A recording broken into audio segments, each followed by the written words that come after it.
हम लोग अभी स्टार्ट कर रहे हैं allylic substitution.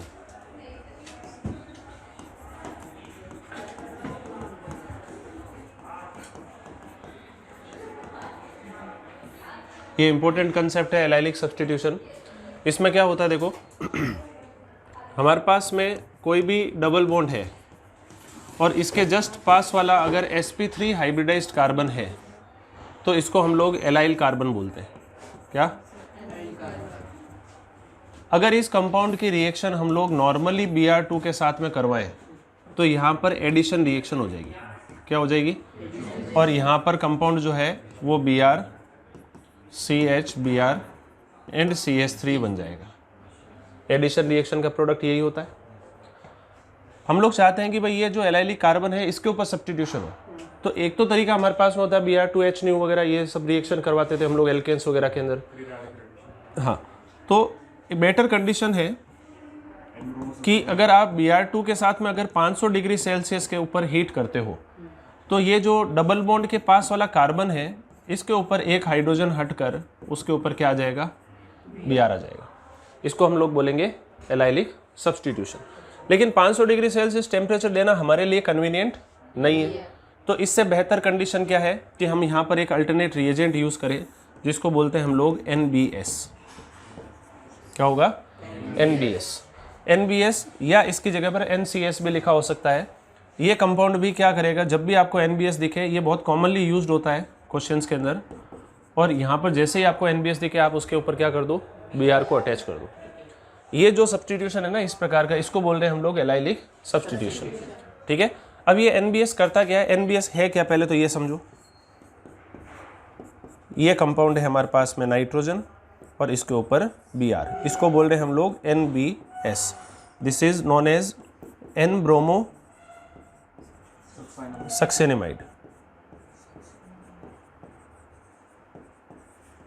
N bromo succinimide. या इसकी जगह पर अगर क्लोरीन लेकर आना है तो आप NCS को यूज़ कर सकते हो। यहाँ पर Cl, this is known as NCS, that is N chloro succinimide. ठीक है, इन दोनों में से कोई सा भी रिएजेंट यूज़ करो, हमेशा एलाइलिक सब्स्टिट्यूशन ही होगा। लेकिन हमेशा ध्यान रखना कि अगर Br2 एक्सेस में ले रखी है तब भी आपकी एडिशन रिएक्शन ही होती है। अब ये एलाइलिक सब्स्टिट्यूशन का मैकेनिज्म फ्री रेडिकल मैकेनिज्म है, ये समझो कैसे होता है। हमारे पास में कंपाउंड है CH2 double bond CH and CH3 और इसकी रिएक्शन हमने करवाई NBS के साथ, तो कंपाउंड बन जाएगा CH2 double bond CH and CH2 Br। इसका मैकेनिज्म हम लोग सीख रहे हैं, फ्री रेडिकल मैकेनिज्म होता है। तो स्टेप 1 की बात करते हैं, that is chain initiation step. Chain initiation step के अंदर क्या होगा, हमारे पास में देखो सॉल्यूशन में R2O2 भी होता है प्रेजेंट। फ्री रेडिकल मैकेनिज्म है तो R2O2 क्या करेगा, देखो ये R2O2 लिखा हुआ नहीं मिलता है, सिर्फ NBS लिखा हुआ मिलता है, लेकिन ये अंडरस्टूड होती है बाकी कंडीशंस में जो भी साथ में रहेगा। ठीक है, तो ये 2 मोल्स ऑफ RO रेडिकल्स में कन्वर्ट होगा। ये जो स्टेप सेकंड है, स्टेप सेकंड में क्या होगा, ये जो RO रेडिकल बना है ये हमारे पास सॉल्यूशन में HBr होगा। ठीक है, HBr के साथ में ये इंटरेक्ट करेगा और यहाँ से कंपाउंड बन जाएगा ROH और साथ में हमें मिलने वाला है Br रेडिकल।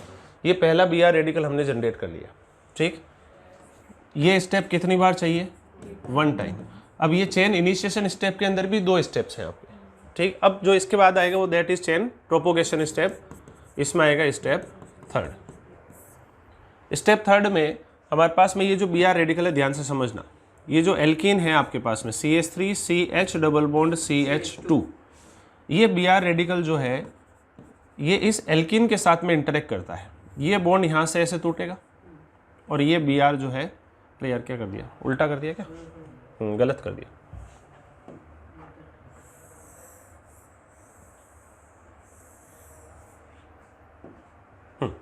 ये जो हमारे पास में कंपाउंड है NBS के साथ में कंपाउंड है ना, तो CH2 double bond CH and CH2 CH3 है और इसके साथ में हमारा Br रेडिकल है।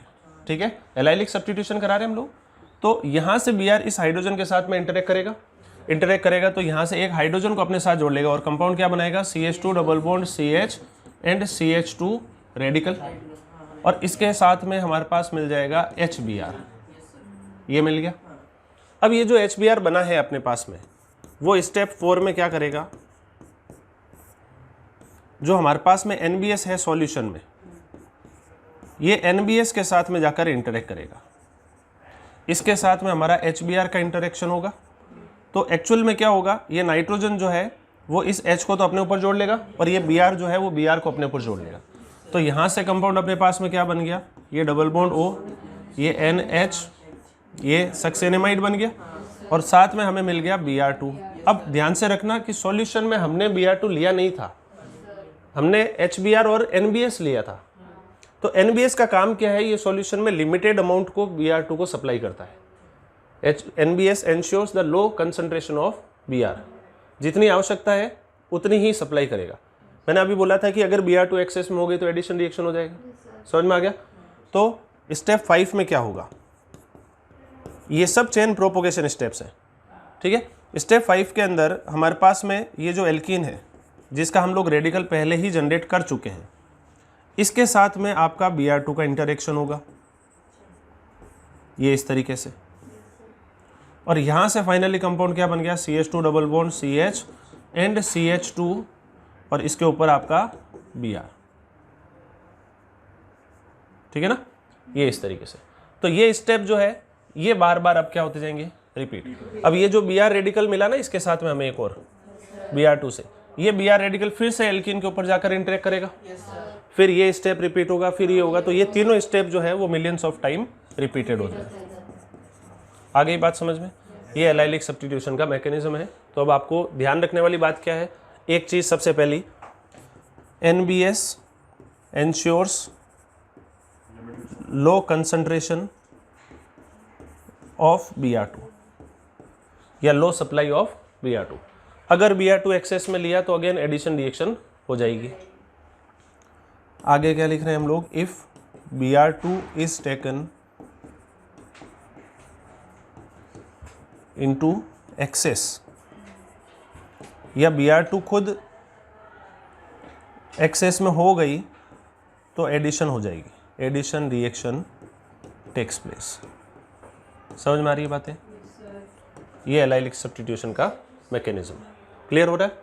अब इसके ऊपर क्वेश्चंस किस तरीके से आएंगे, देखो मान लो कि आपके पास में ये कंपाउंड है और इसकी रिएक्शन हमने NBS के साथ में करवाई, क्या करोगे, डबल बॉन्ड के पास वाले कार्बन पर जोड़ना है हम लोगों को।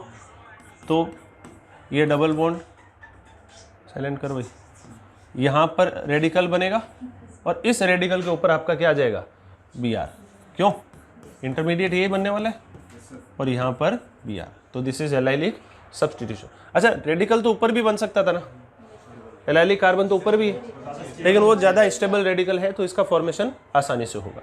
क्लियर। NCS लेते तो NCS के केस में क्लोरीन लग जाता।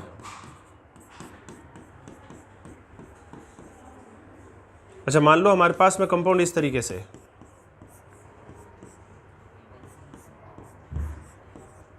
और इसकी रिएक्शन हमने NBS के साथ में करवाई। अब एलाइलिक कार्बन कौन सा है, ये डबल बॉन्ड के पास वाला कार्बन। तो यहां से कंपाउंड क्या बना है,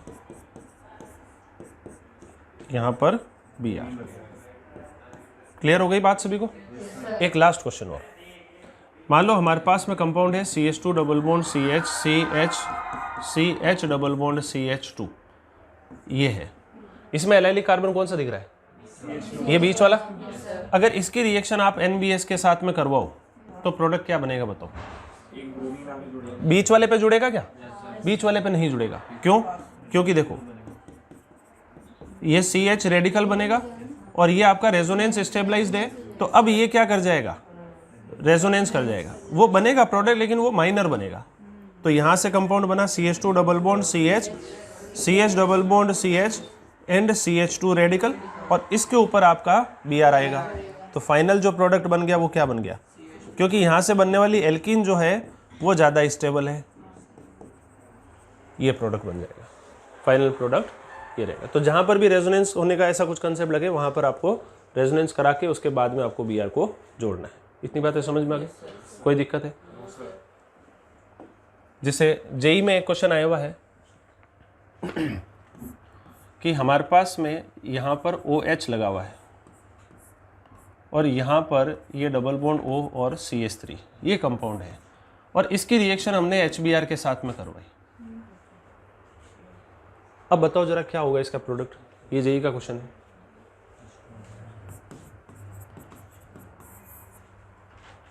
भाई OH है ना अपने पास में, तो ये H+ और Br- में टूटेगा। ये OH जो है ये अपना प्रोटोनेशन करवाएगा, तो कंपाउंड क्या बना, OH2+, ये डबल बॉन्ड और ये डबल बॉन्ड O और CH3। अब वैसे तो देखो होना क्या चाहिए था कि इसके ऊपर Br2 का HBr का एडिशन डायरेक्टली हो जाना चाहिए था डबल बॉन्ड पर, है ना, लेकिन अल्कोहल प्रेजेंट है इसलिए ये H2 के रूप में क्या होगा, बाहर आएगा। तो यहां से कंपाउंड देखो क्या बना, ये डबल बॉन्ड यहाँ पे पॉजिटिव चार्ज, ये डबल बॉन्ड और ये CH3। अब ये पॉजिटिव चार्ज रेजोनेंस करेगा, रेजोनेंस करेगा तो इससे जो बनने वाली एल्कीन है ना वो आपकी ज़्यादा स्टेबल हो गई, क्यों, और इसके ऊपर आपका Br- का अटैक हो जाएगा। तो ऐसे क्वेश्चन को बहुत केयरफुली करना है अपन को, जो जेई में जनरली गलती करवा देते हैं। समझ में आ रही बात। यहाँ से फाइनल कंपाउंड जो है वो ये बनेगा।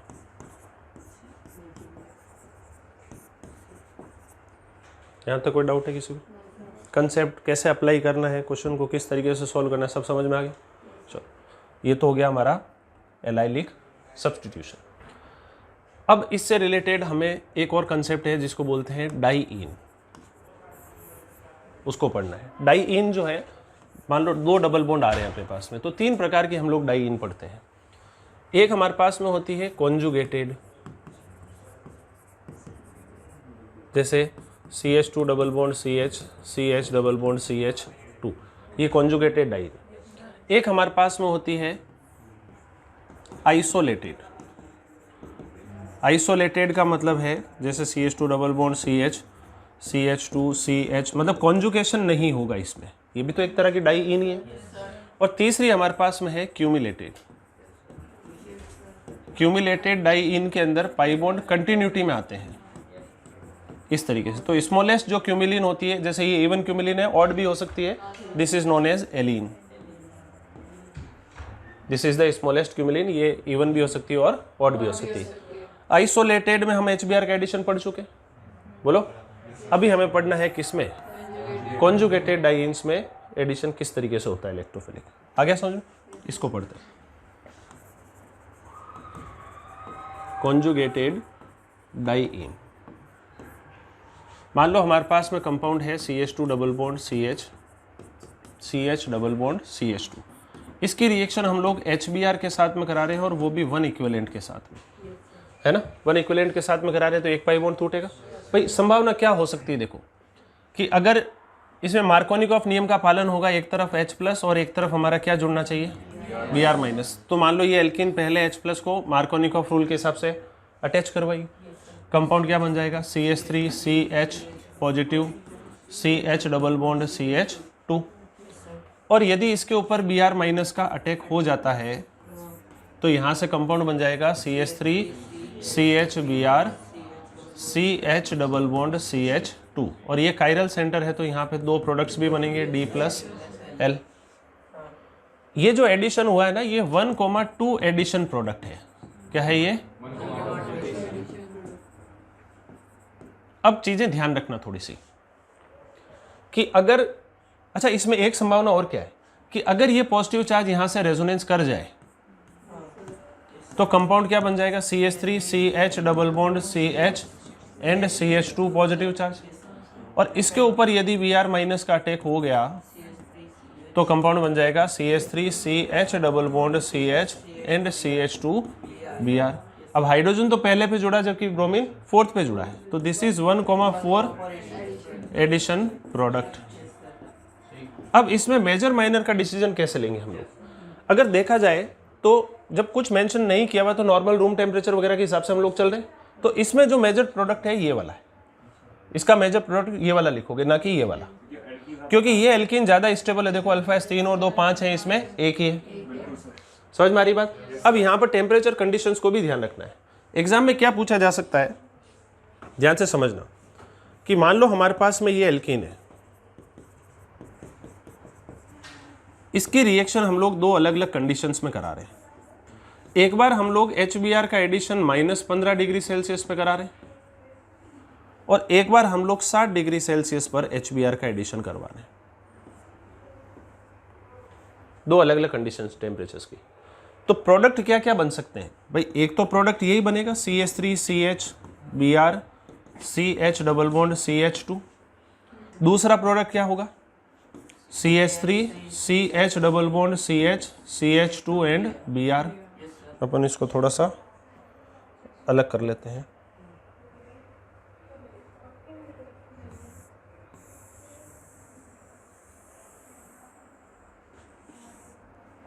ठीक है, देखो एक तो 1,2 है, एक 1,4 एडिशन प्रोडक्ट है। इसमें भी कंडीशन में प्रोडक्ट तो यही बनने वाले हैं ना, CH Br CH double bond CH2 और साथ में बनेगा CH3 CH double bond CH and CH2 Br। Product यहाँ पर भी 1,2 एंड 1,4 बने। ध्यान रखना, लो टेम्परेचर्स के ऊपर हमेशा ये वाला जो प्रोडक्ट है 1,2 एडिशन प्रोडक्ट, ये मेजर है और ये लगभग 60% बनता है। अप्रोक्सीमेट कितना है? और ये लगभग आपका ये माइनर बनेगा और ये लगभग आपका 40% बनेगा अप्रोक्सीमेट। ठीक, लेकिन अगर 60 डिग्री सेल्सियस या एलिवेटेड टेम्परेचर्स पे हम लोग लें, देखो कुछ किताबों में ऐसे लिखा होता है, नॉर्मल रूम टेम्परेचर पे लिखा होता है और कहीं भी -80 -10 इस तरीके से भी लिखा होता है ना। 40 डिग्री और -80 डिग्री भी लिखा होता है। 40 डिग्री प्लस में आ गया और -80 डिग्री आ गया लोअर टेम्परेचर्स पे। इस कंडीशन में ये प्रोडक्ट हमेशा बनेगा माइनर। हायर टेम्परेचर्स पे ये ऑलमोस्ट आपका 10% ही बनता है और कुछ नहीं बोला गया, आपको टेम्परेचर लिखा हुआ ही नहीं है, तब तो मेजर हमें कौन सा मान लेना है? 1,4। और ये प्रोडक्ट जो है वो बनेगा आपका मेजर। ये अप्रोक्सीमेट आपका 90% बन जाएगा। अब यहां पर दो कंसेप्ट काम है। देखो ये जो प्रोडक्ट बना है ना, ये वाला जो प्रोडक्ट है इसको बोलते हैं हम लोग KCP। इसको क्या नाम देंगे? और इसको बोलते हैं TCP। KCP का मतलब है काइनेटिकली कंट्रोल्ड प्रोडक्ट। यहां फुल फॉर्म लिख दूं, काइनेटिकली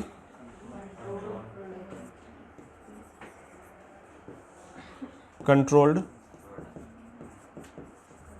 प्रोडक्ट। और TCP का मतलब है थर्मोडायनेमिकली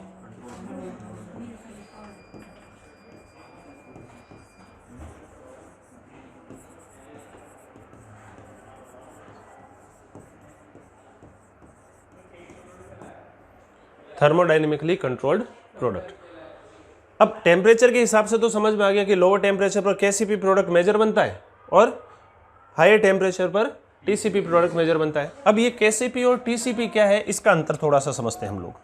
ठीक है ना, देखो KCP की बात करते हैं और TCP की बात करते हैं।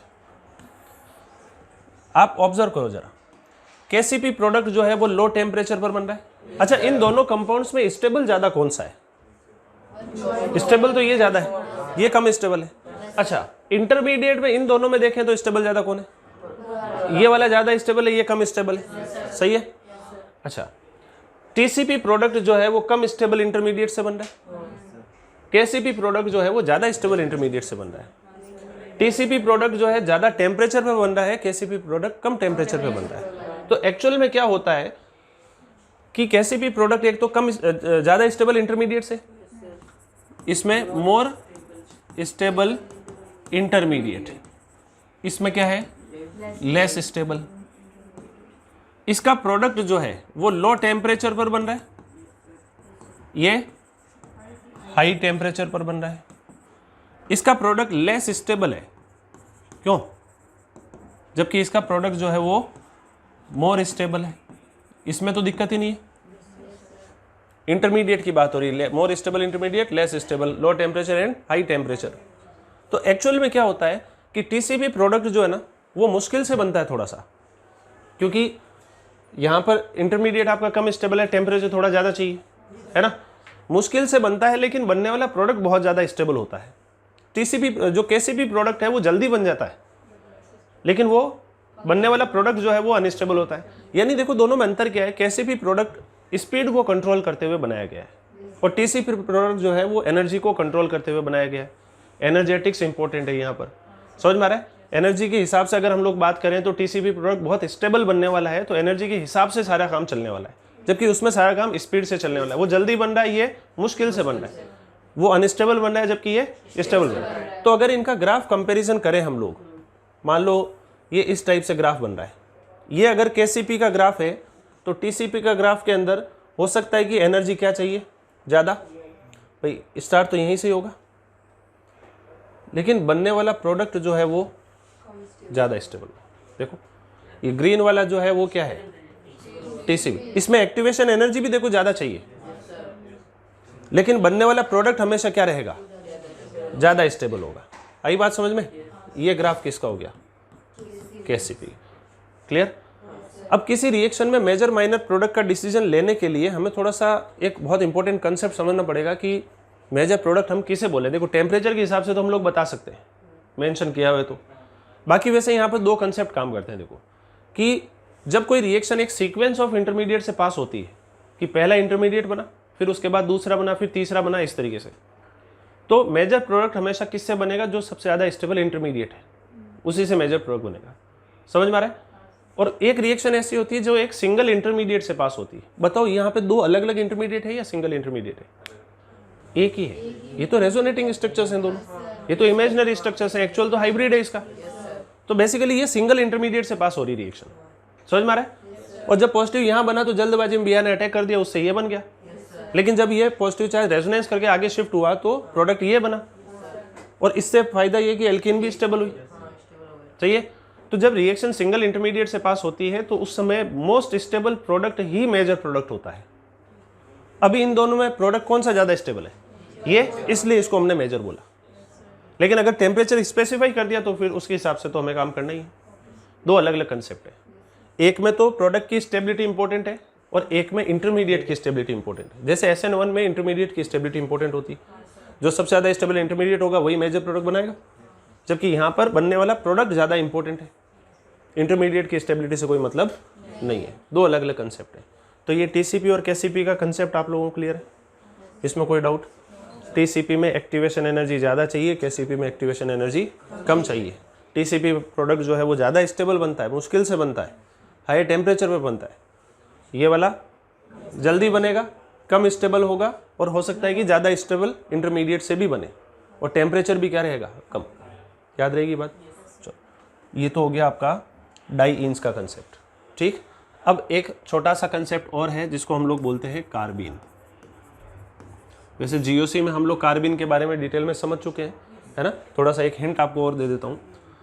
कार्बिन क्या होता है, एक कार्बन पर दो तो इलेक्ट्रॉन, मतलब एक लॉन पेयर और दो बॉन्ड पेयर, ठीक है ना। कार्बिन जो है इसके अंदर अगर हम लोग बात करें तो इसमें 6 इलेक्ट्रॉन्स है, 6 इलेक्ट्रॉन है। इलेक्ट्रॉन डेफिशिएंट है आपका, ऑक्टेट इसका क्या है, इनकम्प्लीट। तो ये एक इलेक्ट्रोफाइल की तरह एक्ट कर सकता है। कार्बिन दो टाइप की होती है, एक होती है सिंगलेट कार्बिन और एक हमारे पास में होती है ट्रिपलेट कार्बिन। सिंगलेट और ट्रिपलेट, सिंगलेट का मतलब एकक और ट्रिपलेट का मतलब त्रिक। ठीक। सिंगलेट कार्बिन में क्या होता है कि ये जो लॉन पेयर है वो एक ही ऑर्बिटल में होता है। तो VSEPR थ्योरी के अनुसार लॉन पेयर और बॉन्ड पेयर के बीच में क्या होगा, रिपल्शन।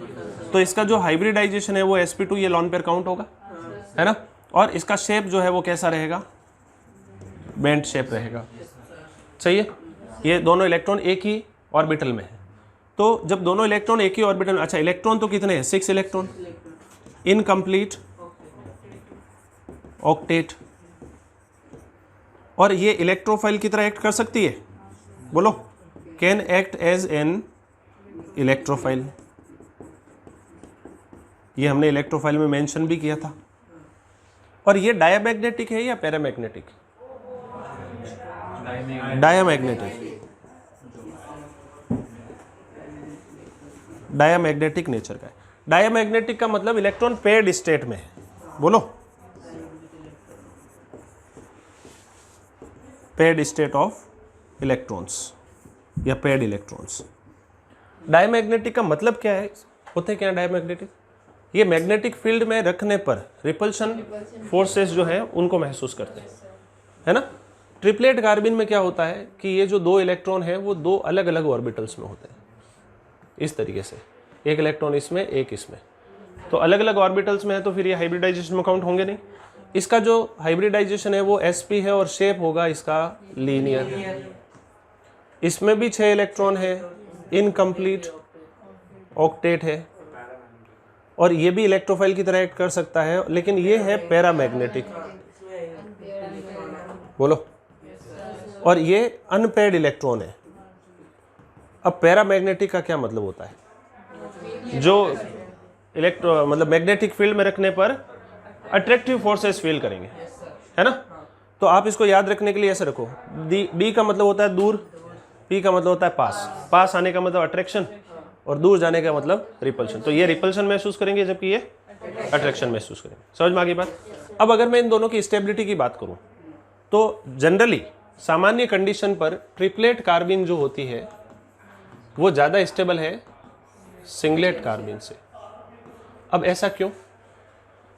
जैसे सपोज करो कि हमारे पास में एक है CH2 कार्बिन, इसके दो रूप हैं, एक तो है सिंगलेट ट्रिपलेट, ये इस तरीके से, और एक इसकी है सिंगलेट जिसमें दो इलेक्ट्रॉन एक ही में है। इन दोनों में ज़्यादा स्टेबल कौन है? जनरल कंडीशन के ऊपर तो ट्रिपलेट ज़्यादा स्टेबल है, दिस इज मोर स्टेबल। अब ऐसा क्यों हो रहा है? क्योंकि देखो इलेक्ट्रॉन को पेयर करवाने के लिए एनर्जी देनी पड़ती है, पेयरिंग एनर्जी। तो यहाँ पे दोनों इलेक्ट्रॉन अलग अलग ऑर्बिटल में होने की वजह से यहाँ पर पेयरिंग एनर्जी का काम पड़ नहीं रहा है। क्यों? तो हमें एनर्जी नहीं देनी पड़ रही है, इसलिए दोनों इलेक्ट्रॉन अलग अलग ऑर्बिटल में है, तो कोई दिक्कत नहीं है, पेयरिंग एनर्जी भी देने से बच गए। तो ट्रिपलेट कार्बिन नॉर्मल कंडीशंस पे सिंगलेट से क्या होती है? ज़्यादा स्टेबल होती है। लेकिन अगर मान लो आपके पास में कंपाउंड इस तरीके का है, जैसे मान लो डाइफ्लोरोकार्बिन है, ठीक है ना, तो इसके भी दो रूप होंगे। इसके अंदर एक तो होगी ट्रिपलेट, एक फ्लोरीन ऐसे और एक ऐसे, और एक हमारे पास में होगी सिंगलेट जिसमें लॉन पेयर पूरा एक ही ऑर्बिटल में है। सही है? इन दोनों में ज्यादा स्टेबल कौन सी रहेगी? ये वाली। इस बार सिंगलेट कार्बिन ज्यादा स्टेबल, कारण कि फ्लोरीन के पास लॉन पेयर है और ये इसकी वैकेंट ऑर्बिटल में इलेक्ट्रॉन डोनेट करके बैक बॉन्डिंग जैसा कंसेप्ट लगाकर इसके जो इलेक्ट्रॉन की डेफिशिएंसी उसको पूरा कर सकता है, इसका ऑक्टेट कंप्लीट कर सकता है। तो जहां पर इस टाइप से बैक बॉन्डिंग का कंसेप्ट इन्वॉल्व हो जाए वहां पे सिंगलेट कार्बिन ज़्यादा स्टेबल हो जाती है, अदरवाइज आपकी ट्रिपलेट कार्बिन ज़्यादा स्टेबल। क्लियर हो गई बात? नॉर्मल कंडीशंस में हमेशा ट्रिपलेट कार्बिन ज़्यादा स्टेबल। इतनी बातें समझ में आ गई? हालांकि इन सब बातों का कोई लेना देना नहीं है जेई से, है ना। अब देखो इसको बनाया कैसे जाता है। जैसे मान लो आपके पास में कंपाउंड है CH2N2, इसको आपने डायरेक्टली हीट कर दिया तो यहाँ से N2 का मॉलिक्यूल एक बाहर आ जाएगा और साथ में हमारा बन जाएगा CH2 कार्बिन। ठीक। दूसरा तरीका होता है कि जैसे मान लो आपने CH2 double bond C double bond O, आप कीटोन जानते हो, कीटोन में क्या होता है, इस कार्बन पे दो ग्रुप्स अलग अलग होते हैं, है ना। तो ये कीटोन की बहन है, इसको बोलते हैं कीटीन। क्या? कीटीन कहते हैं इसको। तो कीटीन में क्या हो रहा है, डबल बॉन्ड के साथ में जुड़ा हुआ है double bond O।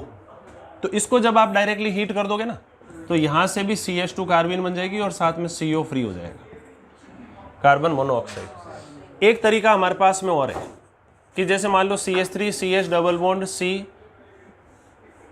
Double bond O लिया अपन ने, ये भी तो हालांकि कीटीन ही है। इसको हीट करोगे तो CH3 CH कार्बिन बनेगा, मिथाइल कार्बिन बन गई है, और साथ में बन जाएगा CO। एक तरीका हमारे पास में और है, that is CHCl3 plus KOH। ये क्लोरोफॉर्म को KOH के साथ आप हीट करोगे तो पहले यहाँ से CCl3 माइनस बनेगा, KOH एक H प्लस ले जाएगा यहाँ से, और इसमें से एक Cl माइनस बाहर आ गया तो यहाँ से बन गया CCl2 डाई क्लोरोकार्बिन, साथ में बन जाएगा KCl और साथ में बन जाएगा H2। तो ये सबसे इंपॉर्टेंट मेथड है जो आप कॉमनली यूज करोगे। फिनॉल की रिएक्शन भी पढ़ोगे CHCl3 KOH के साथ, एनिलीन की भी पढ़ोगे, है ना, और भी अलग अलग जगह पर हमारी रिएक्शन ये होती है।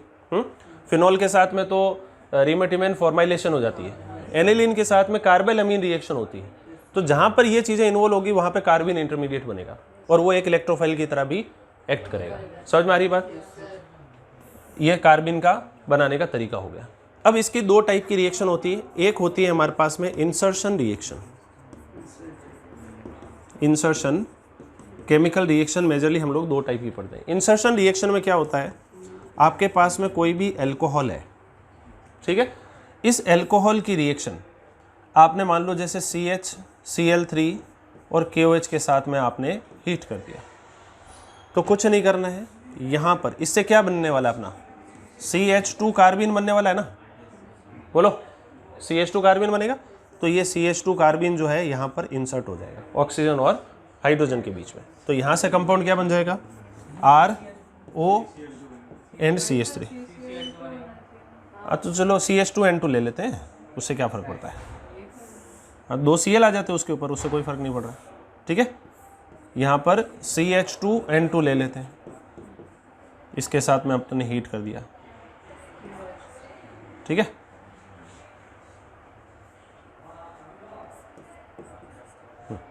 तो यहाँ से देखो CH2 और एक हाइड्रोजन ऑलरेडी है इसके ऊपर, तो क्या बन गया, CH3 बन गया। तो ये तो एक तो ईथर बनाने का तरीका हो गया। दूसरा, मान लो जैसे कि आपके पास में कोई कार्बोक्सिलिक एसिड है, कार्बोक्सिलिक एसिड है ना, तो इस कार्बोक्सिलिक एसिड में भी मान लो आपने जैसे CH2N2 के साथ में आपने हीट किया, तो अगेन यहाँ पर ये CH2 कार्बिन इंसर्ट हो जाएगी। तो कंपाउंड क्या बन गया, RC double bond O OCH3। तो इससे एस्टर भी बन गया, ईथर भी बन रहा है और एस्टर भी। ये रिएक्शन बड़ी सिंपल है, कुछ भी नहीं है। देखो होता क्या है, यहाँ पे समझो कि मान लो ये कार्बोक्सिलिक एसिड है, इसके अंदर ये OH है, इसके पास में क्या है, लॉन पेयर से। ये CH2 कार्बिन जो है इसके पास वैकेंट ऑर्बिटल है, तो अपना इलेक्ट्रॉन इसको डोनेट करेगा, क्या बन जाएगा, देखो ये C डबल बॉन्ड O और यहाँ पर ये CH2 माइनस बन जाएगा क्योंकि इलेक्ट्रॉन एक्सेप्ट किया है, और इसके ऊपर चार्ज क्या आ जाएगा, प्लस, और ये H प्लस रिलीज कर देगा। रिलीज करते ही ये H नेगेटिव चार्ज H को एक्सेप्ट कर लेगा, तो क्या बन गया, CH3। तो मैकेनिज्म पे जाने की अपन को जरूरत नहीं, अपन तो सीधा याद रखें क्या, कार्बन ऑक्सीजन और हाइड्रोजन के बीच में हमारा ये कार्बिन जो है वो आके इंसर्ट हो जाती है। पहली रिएक्शन क्लियर। दूसरे प्रकार की रिएक्शन जो होती है that is cycloaddition reaction. Cycloaddition reaction, cycloaddition reaction में क्या होता है कि हमारे पास में अगर कोई भी एल्कीन है, तो इस एल्कीन की रिएक्शन जैसे आपने CH2N2 के साथ में इसको हीट किया, तो इससे हमें क्या मिलने वाली है, CH2 कार्बिन। तो ये जो CH2 कार्बिन है ये एक तरफ तो अपना लॉन पेयर डोनेट कर देगी और इधर से इलेक्ट्रॉन इसके पास में देगी एल्कीन के। भाई ये बॉन्ड टूटेगा, यहाँ नेगेटिव यहाँ पॉजिटिव, नेगेटिव पर तो नेगेटिव तो अटैक इस पे कर देगा और पॉजिटिव पे ये अपना लॉन पेयर डोनेट कर देगा। यानी ये कार्बिन जो है वो एक ही डायरेक्शन में अटैच हो गई इस पे, इस तरीके से साइक्लिक रिंग बन गई ना। तो इसको बोलते हैं साइक्लो एडिशन रिएक्शन। अब जैसे मान लो एग्जांपल की अगर हम लोग बात करें, हमारे पास में CH2N2 के साथ में हमने हीट किया, इसका प्रोडक्ट क्या बनेगा बताओ, कुछ नहीं करना है, डबल बॉन्ड के ऊपर ये जोड़ दिया। मान लो इसकी रिएक्शन हम लोग CH Cl3 और KOH के साथ में हीट करते तो डाइक्लोरोकार्बिन जुड़ जाता, Cl एंड Cl, ये प्रोडक्ट बन जाता है इसका। इतनी बातें समझ में आती। अब इसके ऊपर जेईई में क्वेश्चन कैसा आएगा देखो। मान लो हमारे पास में जो कंपाउंड है वो इस तरीके से,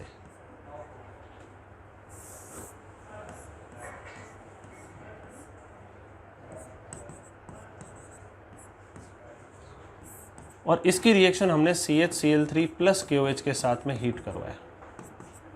देखो एक चीज ध्यान से समझना, ये जो रिएक्शन होती है ना फिनॉल की, CHCl3 प्लस KOH, इसके साथ हीट कर रहे हो तो यहाँ पे सैलिसल्डिहाइड बनता है और यहाँ CHO आ जाता है। इसको बोलते हैं रीमर्टिमेन फॉर्माइलेशन, रीमर्टिमेन रिएक्शन। और अगर मान लो इसकी कंपाउंड की रिएक्शन एनिलीन के साथ में करवाते हो CHCl3 प्लस KOH के साथ में, तो यहाँ से कार्बाइल अमीन रिएक्शन होती है, आइसोसाइनाइड टेस्ट आता है, दैट इज आइसोसाइनाइड फॉर्मेशन, है ना। ये फाउल स्मेल कंपाउंड होता है, बोलो आइसोसाइनाइड, इसको बोलेंगे कार्बाइल अमीन रिएक्शन। क्यों? कार्बाइल अमीन रिएक्शन, या इसको नाम दे रहे हैं हम लोग आइसोसाइनाइड टेस्ट। इतनी बात समझ में आती है? यहाँ तक कोई दिक्कत है किसी को? ये तो याद रखनी है अपन को, वैसे तो मैकेनिज्म हम लोग एरोमेटिक वाले चैप्टर में पढ़ेंगे इनका, ठीक। अब बताओ इसका प्रोडक्ट क्या बनेगा। यहां से CH2 कार्बन आई, किसी एक डबल बॉन्ड के ऊपर आकर अटैच हो जाएगा, ये H और यहां पर ये 2 Cl, इसमें किसी को दिक्कत? साइक्लो एडिशन हो गया। अब क्या होता है कि सॉल्यूशन में जो OH माइनस पड़ा है, ये OH माइनस यहां से H ले जाता है, तो कंपाउंड क्या बन गया? यहां पे बन गया नेगेटिव, और ये 2 Cl। ये नेगेटिव चार्ज जो है ना, ये करता है रेजोनेंस। ये रेजोनेंस करके, यार ये तो दिख ही नहीं रहा,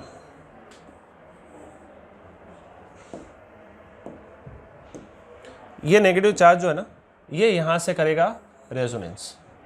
रेजोनेंस नहीं है मतलब ये इधर शिफ्ट होगा, तो ये वाला जो बॉन्ड है ना यहाँ से, ये बॉन्ड यहाँ से इधर शिफ्ट हो जाता है और एक Cl को क्या कर देता है, ये इस तरीके का एक तरह का रीअरेंजमेंट हुआ। देखो इस कार्बन के और इस कार्बन के बीच में डबल बॉन्ड बन गया, फिर एक सिंगल बॉन्ड आ रहा है, फिर एक डबल बॉन्ड आ रहा है, तो क्या ये बेंजीन जैसा बन गया? बोलो, ये बेंजीन बन गया और उसके ऊपर एक क्लोरीन, तो ये क्लोरोबेंजीन बनाने का तरीका है। क्या आपको लग रहा है कि प्रोडक्ट ये बनेगा? और ये जो रिएक्शन है ना, इसको बोलते हैं एबनॉर्मल रीमर-टीमैन रिएक्शन।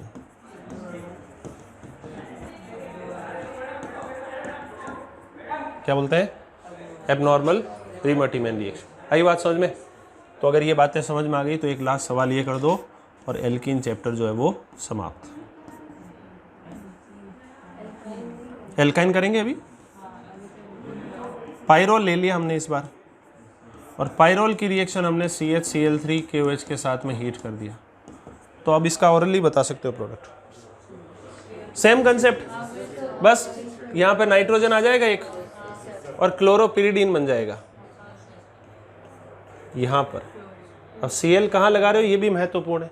Cl यहाँ मत लगा देना, यहाँ मत लगा देना, क्योंकि आप रीअरेंजमेंट कराओगे तो Cl वहीं आएगा। आ गई बात समझ में? एल्कीन चैप्टर आपका कंप्लीट हो गया, ठीक। कोई दिक्कत यहाँ तक? चलो अब बात करते हैं अपन एल्काइन की। नया चैप्टर स्टार्ट कर रहे हैं, दैट इज एल्काइन। चलो सबसे पहले मेथड ऑफ प्रिपरेशन की बात करते हैं।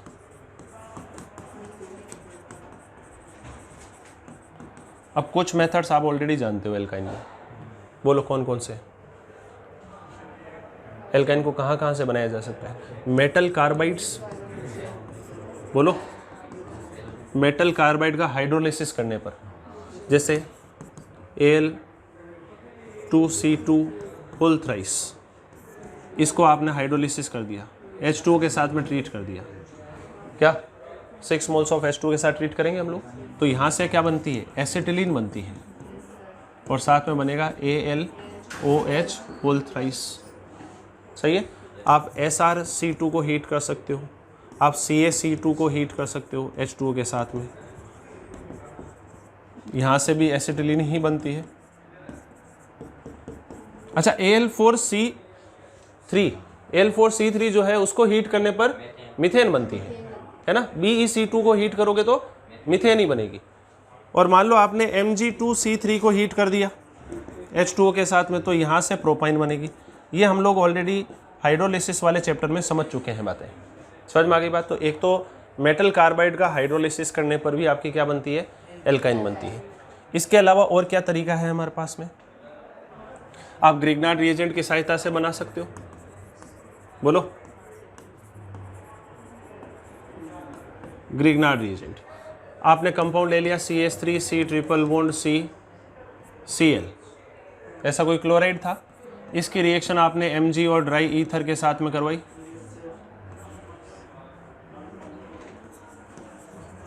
तो यहाँ से कंपाउंड बन गया CH3C ट्रिपल बॉन्ड C और MgCl, और इसको आपने वाटर के साथ में ट्रीट कर दिया तो एसिड बेस रिएक्शन हो जाएगी। कंपाउंड बनेगा CH3C ट्रिपल बॉन्ड CH, ये बन जाएगा, कोई दिक्कत। इसके अलावा आपने एक मेथड पढ़ रखा है कोल्बे इलेक्ट्रोलाइटिक सिंथेसिस, जैसे सोडियम मेलेट या सोडियम फ्यूमेरेट ले लिया आपने, HCCOO minus Na+, double bond C, इससे सिस वाला तो होता है मेलेइक एसिड और ट्रांस वाला होता है फ्यूमेरिक एसिड। इसका आपने क्या करवाया, इलेक्ट्रोलाइसिस करवाया। क्या बनेगा, देखो एक रेडिकल यहाँ बनेगा, एक यहाँ बनेगा, डिटेल मेथड पढ़ चुके हैं हम लोग। तो कंपाउंड क्या बना, HC triple bond CH, ethyne बन गई आपकी। इसके अलावा और क्या मेथड है, आपने डीकार्बोक्सिलेशन रिएक्शन पढ़ रखी है, बोलो। डीकार्बोक्सिलेशन रिएक्शन में क्या होता है, आप सोडा लाइम के साथ में हीट करते हो कंपाउंड को, मान लो जैसे CH2 और COH ले लिया अपन ने, इसको आपने हीट कर दिया सीधा सीधा NaOH के साथ, NaOH in presence of CO, कार्बेनाइन intermediate बनता है, कंपाउंड बनेगा RC triple bond C and CH3। Decarboxylation reaction भी पढ़ चुके। इसके अलावा और क्या मेथड्स हैं, देखो एक हमारे पास में आता है एलिमिनेशन मेथड। क्या, एलिमिनेशन रिएक्शंस। अब एलिमिनेशन रिएक्शन ये हमारे लिए इंपॉर्टेंट है। एलिमिनेशन रिएक्शन में आपको जेमिनल या विसिनल डाइहैलाइड्स लेने हैं। क्या लेने हैं, जेमिनल या विसिनल डाइहैलाइड्स। जनरली हम लोग जेमिनल ले सकते हैं, विसिनल भी लेते हैं, विसिनल ज़्यादा प्रीफर करते हैं हम लोग। मान लो आपने जैसे विसिनल डाइहैलाइड लिया, विसिनल डाइहैलाइड क्या होता है, RCH, CH2 और X, ये आपका विसिनल डाइहैलाइड है। इसको आपने E2 रिएक्शन करवा दी मान लो, तो आपने क्या करा है कि स्ट्रॉन्ग बेस के साथ में हीट किया, ये फर्स्ट E2 करवाई। एक बार E2 रिएक्शन कराई तो एक तरफ से H और एक तरफ से X बाहर आ जाएगा, कोई दिक्कत है इसमें किसी को। कंपाउंड बन गया मान लो RCH X double bond CH2, इसमें से एक HX का मॉलिक्यूल बाहर आया। तो जब एक HX का मॉलिक्यूल आप NaI एसीटोन के साथ जब आप इसको हीट कर रहे थे ना विसिनल डाइहैलाइड को, तो ये दोनों हेलोजन बाहर आ रहे थे और एल्कीन बन रही थी, या जिंक डस्ट के साथ हीट कर रहे थे तब एल्कीन बन रही थी। लेकिन अभी हम लोग बेस के साथ हीट कर रहे हैं, है ना, स्ट्रॉन्ग बेस के साथ, जैसे एल्कोहलिक एच हो गया, NaNH2 हो गया, इस टाइप के जो बेस होते हैं वो काम में लेते हैं। यहाँ पर NaI एसीटोन नहीं ले रहे अभी, ठीक। तो एक बार एलिमिनेशन रिएक्शन हुई, अब वापस से क्या करना पड़ेगा, पहले बेस से थोड़ा और ज़्यादा स्ट्रॉन्ग लेना पड़ेगा, क्योंकि अब यहाँ पार्शियल डबल बॉन्ड का कैरेक्टर भी आ गया, समझ में आ रहा है। तो हम लोग सेकेंड E2 रिएक्शन करवा रहे हैं। अगेन बेस के साथ में क्या करेंगे, हीट करेंगे, तो एक H और एक X बाहर, कंपाउंड क्या बन गया, RC ट्रिपल बॉन्ड CH। तो हमने हाइड्रोजन और हेलोजन बाहर निकाला है कितनी बार, तो ये रिएक्शन कहलाएगी डिहाइड्रो हेलोजिनेशन। क्या कहलाएगी, डिहाइड्रो हेलोजिनेशन रिएक्शन। दो बार हाइड्रोजन और हेलोजन को हमने बाहर कर दिया, क्लियर। यहां पर रिएजेंट क्या क्या यूज कर सकते हैं हम लोग, रिएजेंट जैसे आपने एल्कोहलिक KOH लिया, इसके साथ हीट किया, आप चाहो तो सॉलिड KOH यूज़ कर सकते हो, उसके साथ में हीट कर सकते हो। आप चाहो तो NaNH2 के साथ में हीट कर सकते हो। आप चाहो तो alcoholic KOH followed by NaNH2, मतलब पहले बेस से ज़्यादा स्ट्रॉन्ग अगर सेकेंड बेस ले ले तो और ज़्यादा फेवरेबल कंडीशन है। ये ज़्यादा फेवरेबल कंडीशन है, सबसे बढ़िया फेवरेबल तरीका है ये, समझ में आ गया ना। पहले बेस से आगे वाला बेस ज़्यादा स्ट्रॉन्ग होना चाहिए ताकि हमारा रिएक्शन इजीली प्रोसीड करे, क्योंकि पार्शियल डबल बॉन्ड का कैरेक्टर है वहाँ पर, क्लियर। अब यहाँ पर एक चीज़ आपको ध्यान रखने वाली क्या है, एक बहुत इंपॉर्टेंट कंसेप्ट मैं आपको बता रहा हूँ कि अगर देखो पहले तो ये समझो RCH X CH2 और X ये कंपाउंड है, इसकी रिएक्शन मान लो आपने alcoholic KOH followed by NaNH2 heat किया, तो क्या करोगे बताओ प्रोडक्ट? पहला रिएजेंट ये था, सेकंड ये था, एक बार HX बार आएगा, फिर एक और HX बार आ जाएगा, कंपाउंड बन जाएगा RC ट्रिपल बॉन्ड CH। इसमें किसी को दिक्कत? मान लो आपके पास में कंपाउंड है RCHX CHX एंड CH3, इसको सेम कंडीशन पे हीट कर दिया, बताओ क्या बनेगा? RC triple bond C and CH3 बन जाएगा। और अगर मान लो आपने कंपाउंड यहाँ पर रखा है CH2 CHX CH2X, same condition, compound क्या बनेगा? RCH2 C triple bond CH। मुझे एक चीज़ बताओ, ये एल्काइन कैसी है? नॉन टर्मिनल है, और ये है टर्मिनल। तो जब तक कुछ नहीं मेंशन किया हुआ है, नॉन टर्मिनल बन रही है तो बनी रहेगी, टर्मिनल बन रही है तो टर्मिनल बनी रहेगी। लेकिन अगर आपको रिएजेंट एक्सेस में ले लिया, बेस एक्सेस में ले लिया, ध्यान से समझना, if excess of base is taken then terminal convert हो जाती है नॉन टर्मिनल में, टर्मिनल वाली कन्वर्ट हो जाती है किसमें? नॉन टर्मिनल में। और नॉन टर्मिनल कन्वर्ट हो जाती है टर्मिनल में, और टर्मिनल से भी उसका बन जाता है सॉल्ट। एंड प्रोडक्ट वहां तक जाके रुकता है। ध्यान से समझना, क्या अगर बेस को एक्सेस में ले रखा है और हीटिंग कर रखी है, देन टर्मिनल कन्वर्ट हो जाएगी नॉन टर्मिनल में, और नॉन टर्मिनल जो है वो पहले कन्वर्ट हो जाएगी टर्मिनल में, और देन उसके बाद उसका बन जाएगा सॉल्ट। ये एंड प्रोडक्ट बनते हैं। कैसे बनते हैं? जैसे मान लो आपने कंपाउंड लिया CH3 CH2 C triple bond CH। अपने काम करते हैं, एल्काइन बनाते हैं पहले। यहाँ पर X CH और CH2X ये लिया आपने, पहले इसको एल्कोहलिक KOH के साथ में ट्रीट किया, तो पहले कंपाउंड क्या बनेगा? CH3 CH2 CHX double bond CH2, ये बन जाएगा। HX का मॉलिक्यूल बाहर आया। इसके बाद आपने NaNH2 के साथ में हीट किया, ठीक, तो क्या बनेगा? HX का मॉलिक्यूल एक और बाहर आएगा, CH3 CH2 C triple bond CH, ये बन गई आपकी टर्मिनल एल्काइन। अब लेकिन हमारा इसको हमने NaNH2 के एक्सेस के साथ में हीट किया हुआ है, NaNH2 के साथ में हीट किया और वो भी एक्सेस में पड़ा है हमारे पास। तो इसका जो एंड प्रोडक्ट है वो बनेगा CH3 C triple bond C and CH3, ये हो जाएगी नॉन टर्मिनल, ये एंड प्रोडक्ट है। अब कैसे? कंपाउंड है CH3 CH2 C triple bond CH, इसका मैकेनिज्म लिख रहा हूँ। NaNH2 क्या होता है? बेस। ध्यान से समझना इस बात को।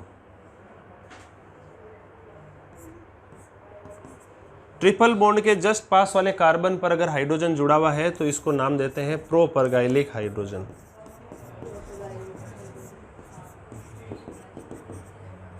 क्या नाम देते हैं? प्रोपरगाइलिक हाइड्रोजन। तो NH2 क्या करेगा? यहां से इस H को ले जाएगा, तो कंपाउंड बनेगा CH3 CH minus C triple bond CH, ये नेगेटिव रेजोनेंस करके इधर शिफ्ट होगा, कंपाउंड बनेगा CH3 CH double bond C double bond CH minus, और ये माइनस H2O से H प्लस ले जाएगा, क्यों? या अमोनिया जो भी सॉल्यूशन में है, तो कंपाउंड क्या बना? CH3 CH double bond C double bond CH2, फिर NaNH2 क्या करेगा? यहां से एक और H ले जाएगा, कंपाउंड क्या बनेगा? CH3 C minus double bond C double bond CH2, ये इधर आएगा और ये इधर शिफ्ट, क्या बना? CH3 C triple bond C and CH2 minus, और इसको H प्लस चिपका देंगे, तो कंपाउंड बनेगा CH3 C triple bond C CH3। Terminal हो गई नॉन टर्मिनल, और नॉन टर्मिनल होती तो पहले टर्मिनल में कन्वर्ट होती, और टर्मिनल के पास में एसिडिक हाइड्रोजन होता जो फिर से वापस बेस के साथ रिएक्शन कर जाता और क्या बना देता, सॉल्ट बना देता। आ गई बात समझ में? ये प्रोपागैलिक मैकेनिज्म होता है। इतनी बात आ गई। तो बस अब 5-10 मिनट का काम और है, फिर चैप्टर समाप्त। ठीक है, देखो केमिकल रिएक्शंस की बात करते हैं। बहुत आसान केमिकल रिएक्शंस है। सबसे पहली चीज बहुत सिंपल सा, रिडक्शन। आपने बीच रिडक्शन पढ़ रखा है, आपने B2H6THF के साथ में पढ़ रखा है, लिनलास कैटलिस्ट, P2 कैटलिस्ट पढ़ रखा है। तो शॉर्ट समराइज इसको कर लेते हैं। RC ट्रिपल बॉन्ड R, आप चाहे H2PD BaSO4 के साथ में ट्रीट करो, या आप P2 कैटलिस्ट के साथ में, इसके साथ में ट्रीट करो, H2 के साथ में, एक ही बात है। क्या बनेगी? Cis alkene, H double bond C H and R। बोलो, आप H2NI के साथ में ट्रीट करोगे तो क्या बनेगा? RCH2 CH2 एंड R बनेगा। अगर इस एल्काइन को आप सोडियम प्लस लिक्विड अमोनिया के साथ में, तो ये आपका बिर्च रिडक्शन होता है। यहाँ से एल्कीन बनेगी ट्रांस, डिटेल मैकेनिज्म हम लोग लिख चुके हैं। यहाँ से बनेगी ट्रांस B2H6THF के साथ में, followed by H3O plus, hydroboration reduction, cis alkene, at a time एक ही पाई बॉन्ड रिड्यूस होता है। इतनी बातें समझ में आ गई। इसके अलावा और क्या रिएक्शंस हो सकती है? आपके पास में कोई एल्काइन है, टर्मिनल एल्काइन है, तो सोडियम के साथ में रिएक्शन करोगे तो RC triple bond C minus और Na प्लस बन जाएगा। सोडियम मेटल टेस्ट पॉजिटिव दे देती है, हाफ मोल H2 गैस। मान लो आपने इसकी रिएक्शन NaNH2 के साथ में करवा दी। NaNH2 क्या है? बेस। NaNH2 क्या करेगा? एसिड बेस रिएक्शन करेगा, C triple bond C minus और Na प्लस बना देगा। और मान लो किसी एल्काइल हैलाइड के साथ में रिएक्शन करवा दी तो ये SN2 करके RC triple bond C and R बना देगा। सिंपल सी SN2 रिएक्शन, कोई दिक्कत यहाँ तक? चलो, ये तो साधारण सी बातें। क्या सोडियम बाइकार्बोनेट टेस्ट पॉजिटिव देगी एल्काइन? सोडियम बाइकार्बोनेट टेस्ट नहीं देगी। अच्छा, टेस्ट फॉर टर्मिनल एल्काइन, आपके पास में RC ट्रिपल बॉन्ड C है, R है। Test for unsaturation, Baeyer's reagent क्या? Dilute alkaline cold KMnO4, diketone बना देगा और इसका लाइट पिंक कलर डिसअपियर हो जाता है। ये पता है कि नहीं पता? Bromine water test,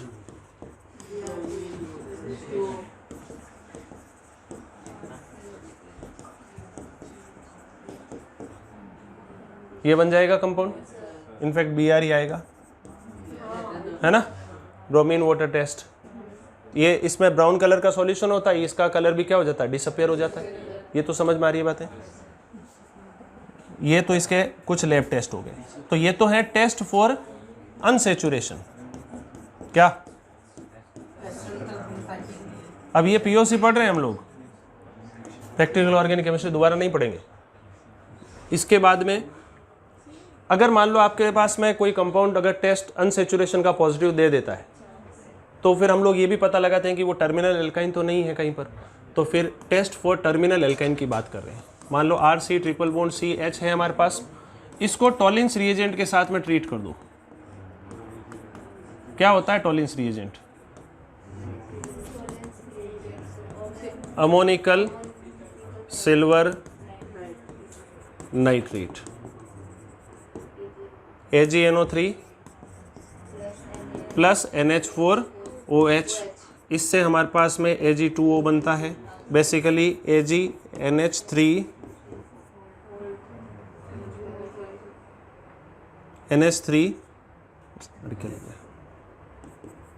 NH4 whole twice, ये आ गया, है ना? ये तो गलत लिख दिया ना, AgNH3 आएगा, AgNH3 होल ट्वाइस, है ना? डाई अमीन सिल्वर फर्स्ट हाइड्रोक्साइड बनता है, डाई अमीन सिल्वर फर्स्ट हाइड्रोक्साइड, ये कंपाउंड बन गया। ये बेसिकली रिएक्टिंग स्पीशीज है आपकी। Ag2O लिखा हो, चाहे ये लिखा हो, चाहे ये लिखा हो, टॉलिंस रिएजेंट सबका मतलब एक ही है, this is a mild oxidizing agent. सही है। तो ये बेसिकली क्या करेगा, यहाँ से कंपाउंड बना देगा RC triple bond C minus, और साथ में यहाँ पर Ag आ जाएगा, और ये वाइट प्रेसिपिटेशन आता है। क्या होता है ये, तो टर्मिनल एल्काइन टॉलिंस रिएजेंट के साथ में वाइट प्रेसिपिटेशन बनाती है, याद रखोगे। अगर इस टर्मिनल एल्काइन की रिएक्शन आपने अमोनिकल क्यूप्रस क्लोराइड के साथ में करा दी, Cl2 plus NH4OH, Cu2Cl2 ammoniacal cuprous chloride test, इसके अंदर क्या बनेगा, RC triple bond C minus, और यहाँ कॉपर आ जाएगा और रेड प्रेसिपिटेशन आ जाएगा। कैसा, तो टर्मिनल एल्काइंस ध्यान रखना क्या करती है, टॉलिंस रिएजेंट के साथ वाइट प्रेसिपिटेशन देती है, और अमोनिकल क्यूप्रस क्लोराइड के साथ में रेड प्रेसिपिटेशन देती है। समझ में आ रहा है। इस बात को याद रखने के लिए आपको एक शब्द मैं बता रहा हूँ, T20, इसको कैसे लिखें, T20 world cup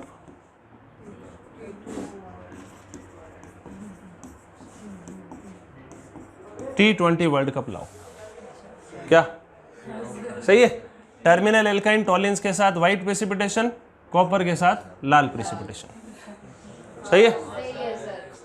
terminal alkyne टॉलिंस reagent के साथ वाइट प्रेसिपिटेशन, कॉपर के साथ लाल प्रेसिपिटेशन, याद रख लोगे बात को। चलो, ये हो गया इसका लैब टेस्ट। अब बात करते हैं एडिशन रिएक्शन की, इलेक्ट्रोफिलिक एडिशन रिएक्शंस। वही 4 एडिशन पढ़ने, कौन से, HX, H2O, HOX और X2। पहला एडिशन ऑफ HX। अब इससे आसान रिएक्शन कुछ भी नहीं है।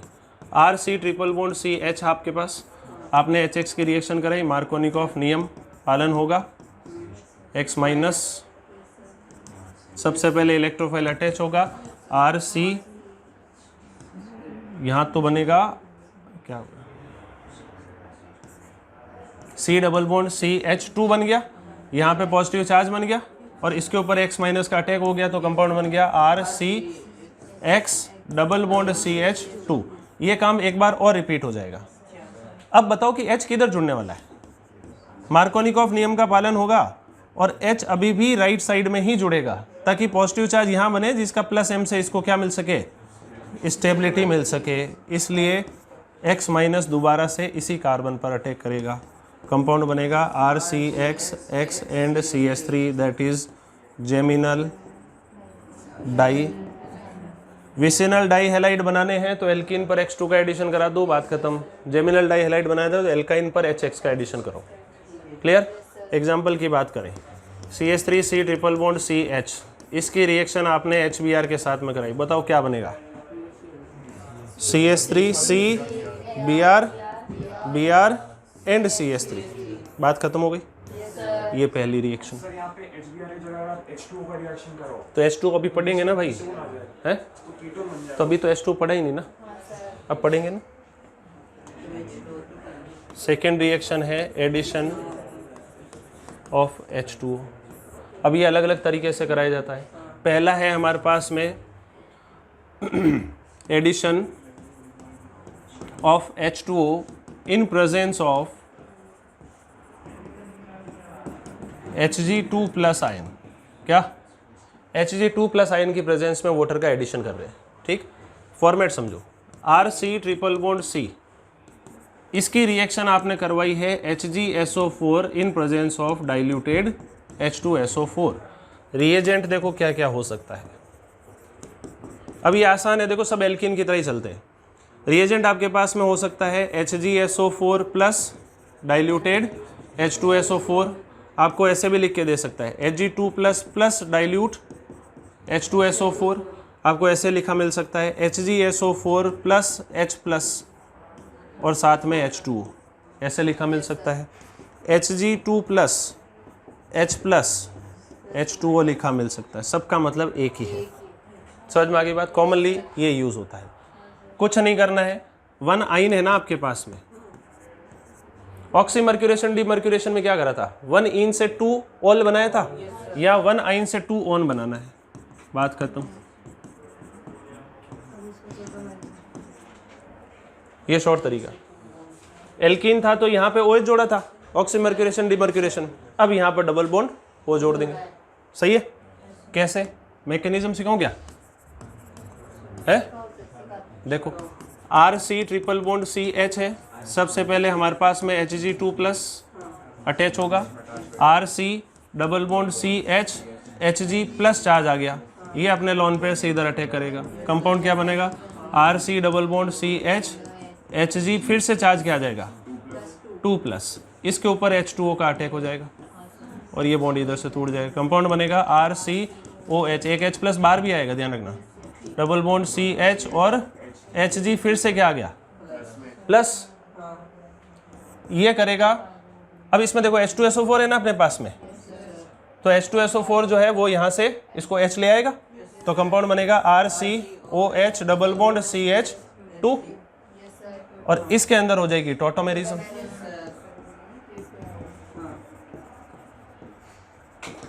ये खुद से लिख सकते हो आप, मैकेनिज्म सब है ना, C double bond O CH3। बताओ इसका product CH3 C triple bond CH, इसकी रिएक्शन HgSO4 और H2SO4 के साथ में कराई, डाइल्यूटेड H2SO4, क्या बनेगा CH3 C double bond O। तो ये एल्डिहाइड कीटोन बनाने के तरीके हैं, दोबारा नहीं पढ़ेंगे एल्डिहाइड वाले चैप्टर में। सही है? अब बात करते हैं दूसरा, एक और है, that is hydroboration oxidation. Hydroboration oxidation में रिएजेंट बोलो क्या होता है, B2H6 THF followed by H2O2 OH-। इसका mechanism 100% same, RC triple bond CH B2H6, अरे भाई वो रिडक्शन होता है H2O2 OH-, बोलो 1 आइन क्या बनेगा 1 ऑन, वहाँ 1 ऑल बनाया था ना, तो ये 1 ऑन बना देंगे। मतलब ऐसे समझ लो कि जो काम एल्किन में एक बार किया वो 2 बार कर। Example CH3 C triple bond CH, same condition, compound क्या बनेगा CH3 CH2 C double bond O, इससे बनता है एल्डिहाइड, पिछले वाले से बन रहा था कीटोन। मैकेनिज्म देख लो, CH3 C triple bond CH, B2H6 से क्या मिलेगा BH3 मिलेगा ना, ये BH2 और ये H, ये इधर जुड़ेगा, ये इधर आएगा, कंपाउंड क्या बना CH3 CH CH2 आ गया ना, नहीं हाँ CH डबल बॉन्ड CH और BH2, ये बन गया। इसको क्या नाम दिया हमने, फर्स्ट।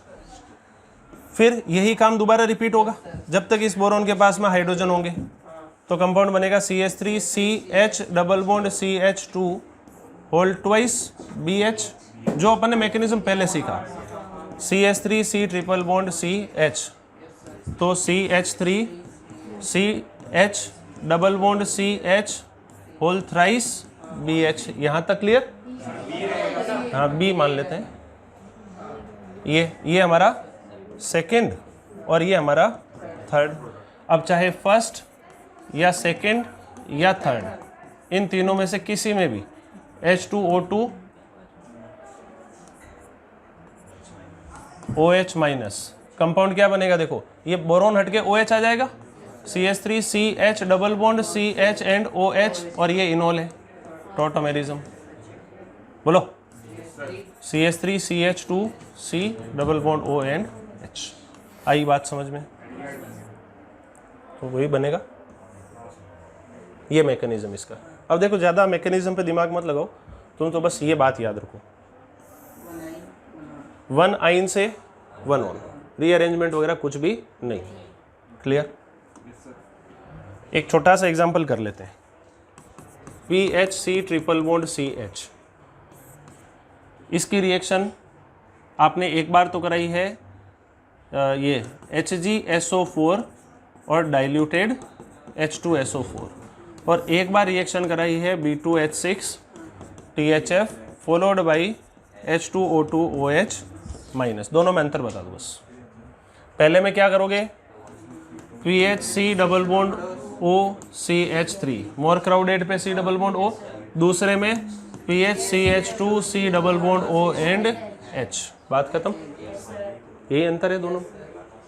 तीसरा रिएक्शन एडिशन ऑफ X2। अब इससे आसान रिएक्शन पूरी ऑर्गेनिक में नहीं है।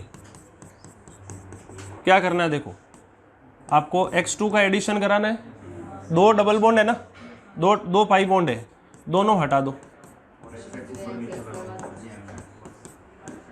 बात खत्म हो गई। 1,1 2,2 tetra halo alkane triple bond. भाई आप X2 का एडिशन कराओगे तो एंटी एडिशन, एक X यहाँ जुड़ेगा एक यहाँ जुड़ेगा, फिर एक बार पाई बॉन्ड पे यही काम रिपीट हो जाएगा। तो इससे आसान तो कुछ हो ही नहीं सकता। मान लो जैसे कंपाउंड है CH3 C triple bond C। अब इसका मैकेनिज्म लिखने की जरूरत नहीं है ना।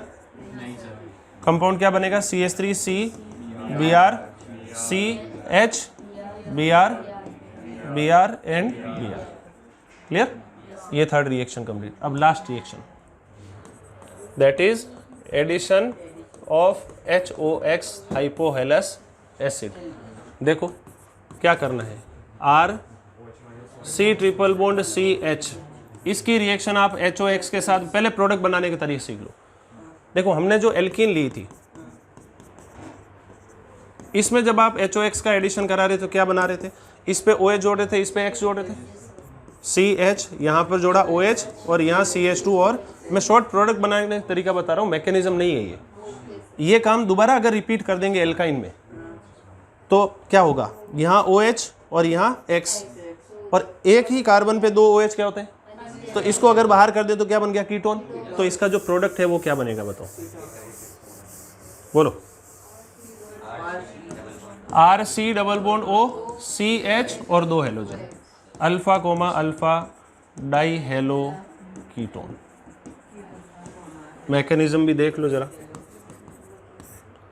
RC ट्रिपल बॉन्ड CH, सबसे पहले हमारे पास में X प्लस आएगा, कंपाउंड बनेगा RC डबल बॉन्ड CH और X, इसके पास में लॉन पेयर, यहाँ charge plus, cyclic halonium ion, RC double bond CH और ये X प्लस। क्यों, इसके ऊपर हमारा H2O का अटैक होगा, ये बॉन्ड इधर से शिफ्ट। कंपाउंड क्या बना, RCOH डबल बॉन्ड CHX। अब एक चीज़ ध्यान समझना, ये जो है ना, ये आपका इनोल है, तो ये इनोल यहीं पर टोटोमेरिज्म कर सकता है। तो कंपाउंड देखो क्या बना, ये अगर ये इधर से आता है तो ये बॉन्ड इधर शिफ्ट, तो कंपाउंड बनेगा RC double bond O CH2 और X, ये बन सकता है। लेकिन ये आपका अनस्टेबल कंपाउंड है थोड़ा सा, सही है ना, कुछ गलती तो नहीं हुई। हाँ, लेकिन ये जो प्रोडक्ट है ये माइनर बनेगा। क्या बनेगा, दिस प्रोडक्ट इज माइनर। तो इसमें एक बार और क्या हो जाएगा, HOX का एडिशन हो जाएगा। अब बताओ कि X किधर जुड़ेगा, लेस क्राउडेड साइड पे, और यहाँ पे पॉजिटिव बनेगा तो OH का प्लस M मिलेगा। इसको क्या मिलेगा, OH का प्लस M। तो अगेन सेम प्रोसेस रिपीट होगा, RCOH OH और CH X एंड X, और इसमें से H2O का मॉलिक्यूल बाहर। तो कंपाउंड बन गया RC double bond O CH X and X, और ये आपका चैप्टर हो गया समाप्त। एक एग्जांपल भी देखो, CH3 C triple bond CH, इसकी रिएक्शन HOCl के साथ में करें, बताओ product. CH3 C double bond O CH Cl Cl। आ गया समझ में, ये प्रोडक्ट आपका क्या है, मेजर। तो आपका हाइड्रोकार्बन जो चैप्टर है कार्यक्रम समाप्त।